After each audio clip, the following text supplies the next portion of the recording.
In terms of sales, I assume most people in the room, being salespeople or sales managers, will have been on sales training over the years. Who's been on a sales training course of some sort? Yes, excellent. So a quick, just make sure the blood's flowing at this time of day. A quick history, product knowledge, selling. If you go back to the 70s, and sadly still in some industries now, I've just bought 2 cars and the experience was not as I'd have hoped it would have been. It's not changed much. It's still very much product selling. Which of these 3 products do you want? The world's moved on a long way from that. Most of you, I suggest, would have been through the consultative sales processes. Things like Spin, Huthwaite, stuff like that. Very, very good stuff. But still focused on how do I find a problem that fits my solution. So you're only really there at the sale point, and it can be sometimes seen as almost a divisive process to persuade them to buy what you've got.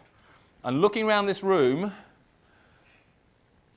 trust, relationship, yeah, they're all about trust and relationships. The problem with a consultative sale often is it actually gets in the way of trust and relationships, because the person might buy what you've sold them, but they don't go away feeling good about it.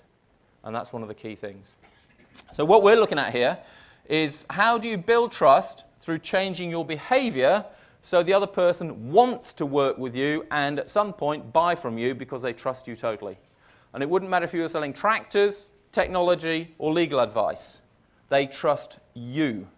And one of the questions we ask when we go into organizations to run this stuff is, sit around a table and on a piece of paper, write on a scale of 1 to 100, how much do you trust each colleague around the table?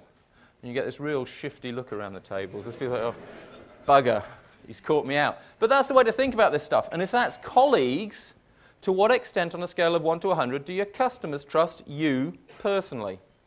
And if they don't trust you personally, they're not buying from you because they want to buy, they're buying because they have to. And that's a very, very different position to be in.